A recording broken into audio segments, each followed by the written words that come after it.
자, 우리 멋진 태영 랩런트들, 또 엄마, 아빠, 조부모님들 지난 한 주간 잘 지내셨나요? 네, 우리 어디 왔어요? 예배 왔어요. 예배는 무슨 시간? 그래요. 예배는 하나님 사랑하는 시간. 눈에 보이지 않는 하나님을 사랑하도록 우리는 예배가 어떤 시간이라는 것을 우리 아가들한테 잘 가르쳐 줘야 되겠죠. 우리 다 같이 한번 신앙 고백 한번 해보도록 합시다. 예배 드리기 전에. 자, 시작. 주는 그리스도시요 살아계신 하나님의 아들이십니다. 아멘. 자, 우리 귀한 자녀들을 품에 안고서 이렇게 예배 자리에 나오셨는데, 아까 우리가 함께 나눈 것처럼 예배는 하나님 사랑하는 시간이라는 것. 그래서 항상 우리는 준비된 예배를 하나님이 원하시죠. 구약시대 때도 모든 죄 문제를 해결해 달라고 동물을 잡았을 때 그 막 날뛰는 흥분해 있는 동물을 바로 하나님 앞에 드린 것이 아니라요. 3일 동안 다 그 나무에 묶어놨다가, 그래서 이 흥분을 쫙 가라앉히고 잠잠해 있는 그 동물을 이제 하나님 앞에 예배로 드렸다고 합니다. 그래서 우리 아가들과 함께 찬양하면서 준비하고, 그 이전에 우리는 이미 토요일 날에도요, 우리 가정 안에서 자녀들과 함께 가정 예배를 통해서 우리 아가들에게도요, 예배 축복을 함께 누리도록 가르쳐야 되겠죠. 그래서 우리 엄마 아빠가 아무리 바빠도 토요일 저녁에는 반드시 우리 아가들과 짧게 단 1분일지라도 주일 예배를 준비하는 그런 가정 예배를 반드시 드리십시오. 그래서 우리 아가들이 내일은 우리 예원교회 가서 예배 드리는 날이고, 우리 엄마 아빠랑 또 같이 태영아부에 가서 예배 드리는 날이구나. 우리 아가들이 3년 동안 이렇게 우리 가정에서 훈련되어지고 이 자리에서 예배 훈련이 되어진다면, 이 아이들은 하나님이 어디를 가든지 무엇을 하든지 축복을 주시면서 성공자의 길로 나가도록 인도하신다는 사실입니다. 예배를 놓치고 인생을 성공한다는 것은 어느 날 그 성공한 자리에 무너질 수밖에 없죠. 그러나 하나님을 사랑하는 이 예배 속에서 늘 하나님을 사랑하는 마음이 우리 아가들 중심 속에 딱 담겼다면, 이 아가들은 그 하나님의 사랑을 붙잡고 끝까지 사랑하시는 그 하나님께서 우리의 자녀들을 축복의 길로, 성공의 길로 인도하시는 줄 믿으시기를 바랍니다. 이렇듯 하나님의 사랑에는 한계가 없습니다. 우리 인간은 언제나 조건적인 사랑이죠. 남편이 나한테 요만큼만 해주면 좀 사랑하는 마음이 생겼다가, 나한테 조금 시험 주는 말을 하면 우리는 또 금방 그 사랑이 식어져 버리죠. 그러나 하나님의 사랑은 어떤 조건도 없는 한없는 사랑, 끝없는 사랑이죠. 이사야서 49장 15절의 말씀 보면, 여인이 어찌 그 젖먹는 자식을 잊겠으며 자기 태에서 난 아들을 긍휼히 여기지 않겠느냐. 그들은 혹시 잊을지라도 나는 너를 잊지 아니할 것이다. 부모가 아무리 자식을 사랑한다 해도 부모의 사랑에는 언제나 한계가 있다는 것입니다. 그러나 부모가 자식을 버릴지언정 하나님은 절대로 구원받은 하나님의 자녀를 버리지 않는다고 말씀하시죠. 우리 태영아부에 계시는 우리 모든 부모님들이 자식을 사랑하는 그 가슴은 어느 누구도 따라오지 못할 것입니다. 그런데 진정한 하나님의 사랑을 우리 부모님들이 품고 있어야 영원한 사랑을 우리 자녀들에게 가르쳐 줄 수 있고요. 그 사랑을 가지고 우리 귀한 자녀들이 하나님이 축복하시는 그 자리로 인도할 수 있다는 사실입니다. 그래서 오늘 우리는 예배 자리에 나왔습니다. 예배 자리에서 다시 한번 하나님의 그 끝없는 사랑을 체험하시고, 다시 한번 그 사랑을 마음에 담으시는 축복의 시간이 되시기를 바랍니다. 자, 벌써 6월의 마지막 주입니다.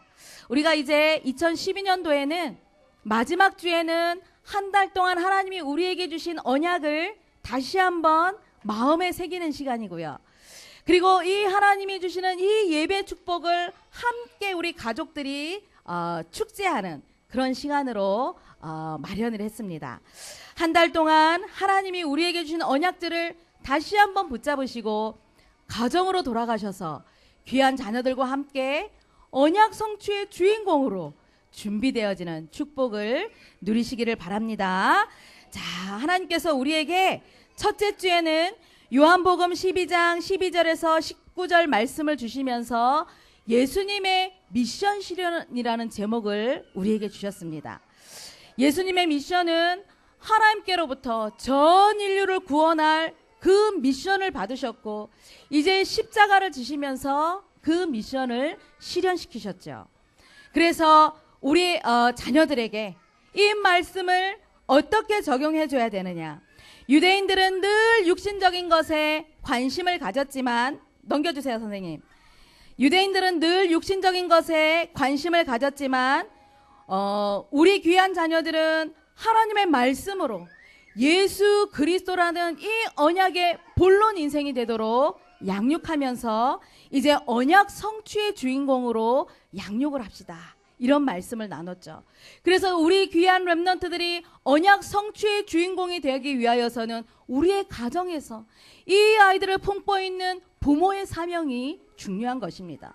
부모들 가슴속에 늘 사도행전 1장 1절의 말씀처럼 예수님이 엄마 아빠의 그리스도가 되도록, 그리고 늘 우리 가정이 하나님의 나라를 누리도록, 그리고 이 비밀을 붙잡고 기도할 때 하나님이 우리에게 성령의 충만함을 주실 때에 엄마 아빠가 성령의 충만함을 누리면 그 영향력을 우리 아가들이 고스란히 받아서 누릴 수밖에 없죠. 그렇다면 이 영향력을 가지고 우리 아가들은 하나님이 소원하시는 언약 성취의 주인공이 될 수밖에 없다는 사실입니다. 이런 말씀을 우리가 함께 나눴고요. 그리고 2월 둘째 주에는 하나님과의 소통이라는 제목을 가지고 예수님께서 하나님과의 소통하셨던 그 방법은 십자가를 지시는 것이었죠. 그래서 인류의 모든 그 죄 문제를 담당하시고 하늘의 미랄이 되어 죽으심으로 인하여서 많은 구원의 문을 열어주시고 열매를 거두시는 그런 언약을 우리에게 주셨습니다. 그래서 우리가 태영아 자녀들을 양육할 때에 우리 부모님들의 그 중심이 어떤 중심이 되어져야 되느냐. 우리 귀한 자녀들이 먹든지 마시든지 주의 영광을 위한 삶이 되도록, 넘겨주세요. 주의 영광을 위한 삶이 되도록 우리는 자녀들을 양육해야 되고요. 우리 부모님들의 그 가슴이 하늘의 미랄이 되는 그 삶은 어떤 삶을 말하느냐. 바로 우리의 자신들에 있는 우리 아이를 이렇게 키워야지 저렇게 키워야지 이런 욕심과 동기와 모든 야망을 다 내려놓고 오직 우리 부모님들 가슴에 그리스도만 전달되도록, 우리 부모님들 그 가슴에 품은 예수 그리스도만 우리의 자녀들에게 매 순간마다 전달되도록 우리는 그렇게 양육을 해야 되는 것입니다. 그리고 세 번째 주에는 하나님께서 요한복음 12장 44절에서 50절의 말씀을 통하여서 예수님이 세상에 빛으로 오셨음을 우리에게 언약의 말씀으로 주셨죠. 세상의 모든 사람들은 하나님을 떠나서 창세기 3장의 그 운명 가운데 고통을 받고 있는데, 잘 사는 것 같지만, 가문이 좋은 것 같지만, 알게 모르게 그 사람들에게 있는 그 고통 가운데 있는 사람들에게 예수님은 이 세상에 빛으로 오셨음을 말씀하셨습니다. 그래서 우리 귀한 자녀들을 양육할 때에 빛으로 오신 예수 그리스도를, 이 빛을 끊임없이 우리 자녀들에게 전달하는 것이 부모의 사명이죠. 그래서 이미 복중에 잉태되는 순간부터 우리 아가들은 창세기 1장 2절의 말씀처럼 흑암 속에, 혼돈 속에, 공허 가운데 인생이 시작되기 때문에 태중에서부터 이 아이들에게 끊임없이 예수 생명의 빛을 전달해야 되는 것입니다. 그래서 태중 10달을 우리는 어떤 기회로 삼으라고요?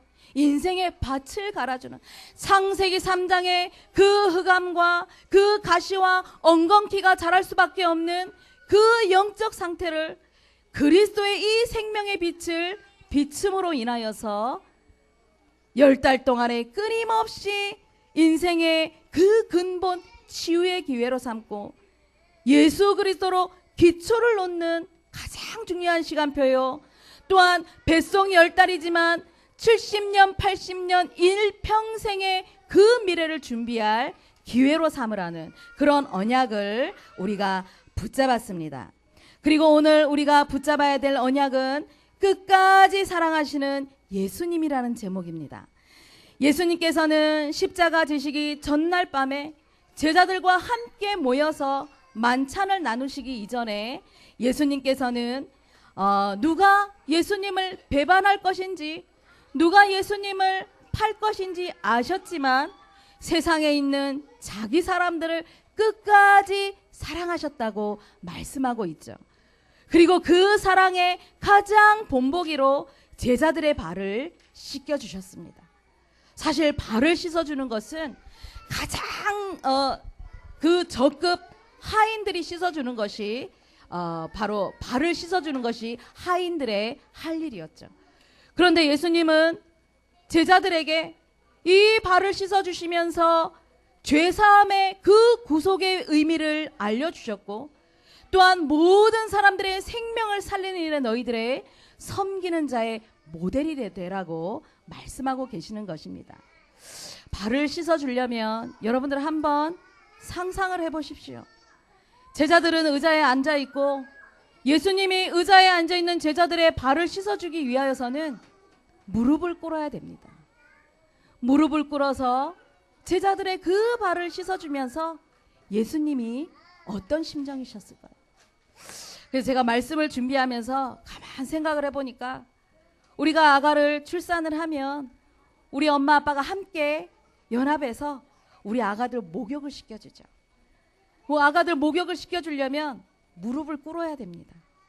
무릎을 꿇고 아빠는 아가를 받쳐주고 엄마는 수건을 가지고 우리 아가들 머리도 씻겨주고 얼굴도 닦여주고 팔도 씻어주고 발도 닦아줄 텐데, 여러분들이 자녀들을 목욕을 시켜줄 때마다 우리의 자녀가 시대를 향하여서 앞으로 미래를 짊어질 렘넌트이기 때문에 예수님처럼 섬김의 모델이 한번 되어보십시오. 이 아이의 발을 씻어줄 때마다 예수님의 심정을 딱 마음에 품으셔서 내가 지금 이 아이를 섬기고 있는 그런 그 부모의 모습으로 한번 해보십시오. 아마 그 시간이 굉장히 기분이 좋은 시간이 될 것이요. 여러분들이 이러한 그 하나님이 주시는 구속사적인 의미와 섬김의 모델의 그 의미를 여러분들이 마음에 품으시고 아가들의 그 목욕을 도와주신다면 아마 하나님이 가장 기뻐하시는 시간이요. 우리 아가들도 엄마 품에 있는 그 시간, 성령의 충만함을 입는 그런 복된 시간이 될 것입니다.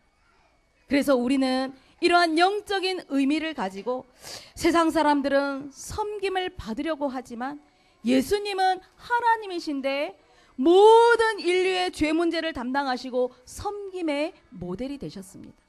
그래서 태아와 영아, 태아는 눈에 보이지 않지만 영아들은 아무것도 모르는 것 같지만 이렇게 아무것도 모를 때에 이 아가들에게 가장 필요한 것이 뭐냐 하면 사랑입니다.